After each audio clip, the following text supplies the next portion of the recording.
La epístola de Pablo a Tito.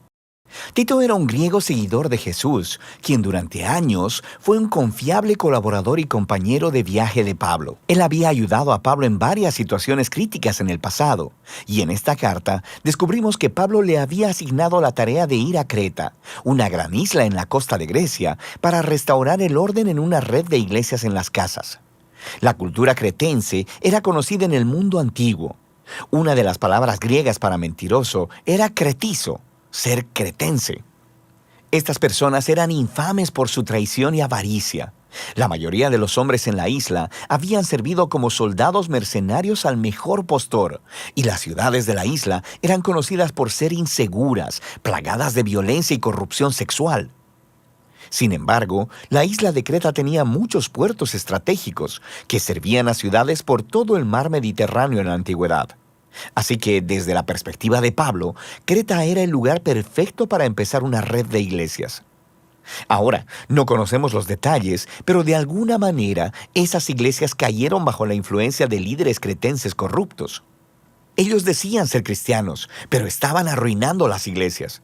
Por lo que Pablo encargó a Tito la tarea de ir allí y ordenar las cosas. Esta carta proveyó las instrucciones. Tiene un diseño bastante sencillo.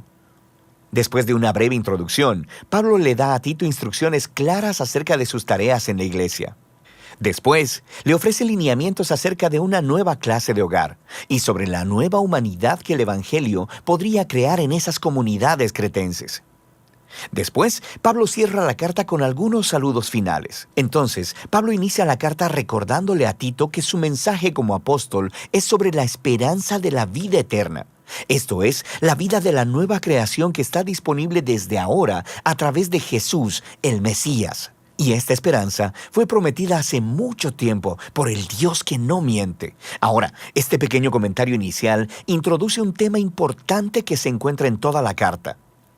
Uno de los problemas en las iglesias cretenses era que habían mezclado sus ideas sobre Jesús, el Dios cristiano, con sus ideas sobre los dioses griegos con los que crecieron, específicamente con Zeus, su dios principal. Los cretenses decían que Zeus nació en su isla y les encantaba contar historias y mitologías acerca del carácter corrupto de Zeus. Él seduciría a las mujeres y mentiría para salirse con la suya. Así que Pablo quiere ser muy claro.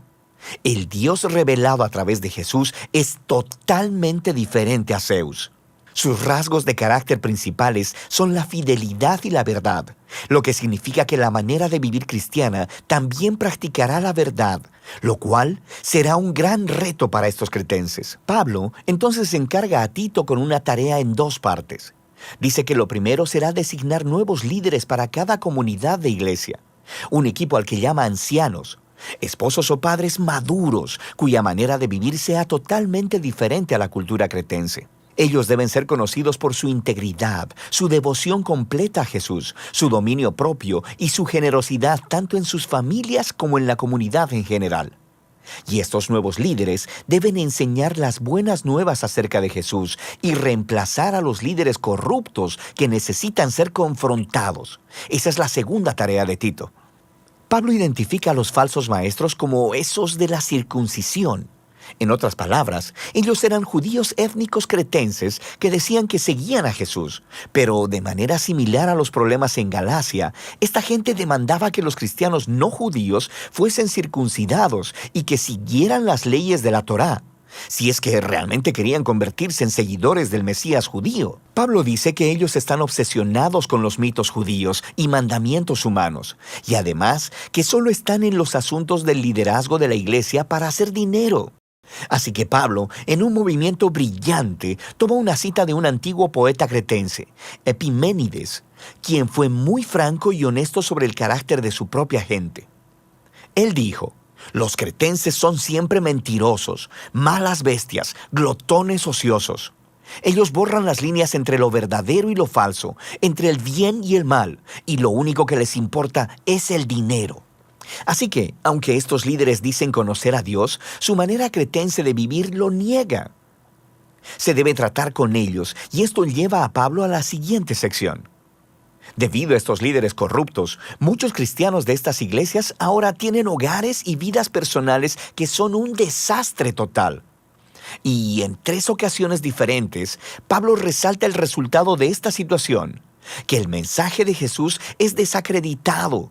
Sus vecinos no cristianos ahora tienen buenas razones para hacer acusaciones malvadas. Y todo esto hace que la enseñanza de Dios, nuestro Salvador, no sea atractiva ni persuasiva para nadie. Así que Pablo describe el hogar cretense ideal, que es devoto de Jesús. Debían ser hombres y mujeres ancianos, llenos de integridad y dominio propio, para que puedan ser modelos de carácter para los jóvenes. Y las mujeres jóvenes no deberían estar teniendo sexo casual y evitando el matrimonio, como estaba de moda en la Creta de ese tiempo, sino más bien deberían buscar compañeros fieles para poder criar familias estables y saludables. Y los hombres jóvenes deben hacer lo mismo. Deben ser conocidos como ciudadanos sanos y productivos. Los esclavos cristianos en Creta estaban en una posición única, porque sabemos que por causa del Evangelio eran tratados como iguales en las comunidades eclesiásticas de Pablo. Sin embargo, existía el peligro de que ellos usaran esa igualdad como un permiso para faltarle el respeto a sus amos, y luego asociarse con las rebeliones de esclavos, lo que también desacreditaría el mensaje cristiano. Aquí podemos ver a Pablo negociando una línea muy delgada. Él cree que el Evangelio de Jesús necesita demostrar su poder redentor en la plaza pública, si es que verdaderamente va a transformar la cultura cretense. Y eso no va a suceder a través de la agitación social o de que los cristianos se aíslen de la vida urbana. El mensaje cristiano será convincente para los cretenses cuando los cristianos participen completamente en la vida pública, cuando sus vidas y hogares se vean similares a los demás a primera vista y que después de mirarlos atentamente, sus vecinos descubran que los cristianos, por su devoción a un Dios totalmente diferente, viven bajo un sistema de valores totalmente diferente. Y esa es la diferencia que Pablo resume de manera hermosa al final del capítulo 2. Él dice que el sistema de valores que motiva la manera cristiana de vivir es la gracia generosa de Dios, la cual se mostró en la persona de Jesús y que se mostrará de nuevo en su regreso. Esta gracia fue demostrada cuando Jesús entregó su honor para morir una muerte vergonzosa a favor de sus enemigos, para poder rescatarlos y redimirlos. Y esta es la misma gracia que llama al pueblo de Dios a decir no a las maneras corruptas de vivir, las cuales son inconsistentes con el amor generoso de Dios. Pablo luego pasa del hogar cristiano a una visión de los cristianos viviendo como nuevos humanos en la sociedad cretense. De toda la gente en Creta, los cristianos deben ser conocidos como los ciudadanos ideales, apacibles, generosos, obedientes a las autoridades, conocidos por buscar el bien común. Pero esto es muy diferente a la manera en que los cretenses crecieron. ¿Cómo se supone que los cristianos mantengan este estilo de vida contracultural? Y Pablo cree que la fuente de poder para esta manera de vivir es el amor transformador del Dios Trino que se anuncia en el Evangelio. Y entonces lo explica en un poema realmente hermoso. Él dice que la bondad y el amor de Dios son lo que nos salvó, a pesar de nosotros mismos, para que a través del Espíritu Santo Dios lavara, renaciera y renovara a las personas. Y a través de Jesús proveyera un camino para que ellas sean declaradas justas delante de Él. Todo esto nos da acceso a la vida eterna. Esto es, a un nuevo futuro en la nueva creación. Esta historia viva es tan poderosa que puede producir una nueva clase de personas. Pablo está convencido que la fidelidad a las enseñanzas de Jesús, empoderada por el Espíritu, demostrará la gracia de Dios por toda la isla de Creta y por todo el mundo. Pablo concluye prometiendo que enviará refuerzos a Tito, ya sea a Artemas o a Tíquico, y saluda a sus amigos en común. Y así termina la carta. La carta de Tito nos muestra la estrategia misionera de Pablo para que las iglesias se conviertan en agentes de transformación en sus comunidades. Esto no sucederá haciendo una guerra cultural o asimilando la manera cretense de vivir. Más bien, él llama a estos cristianos a participar sabiamente en la cultura cretense.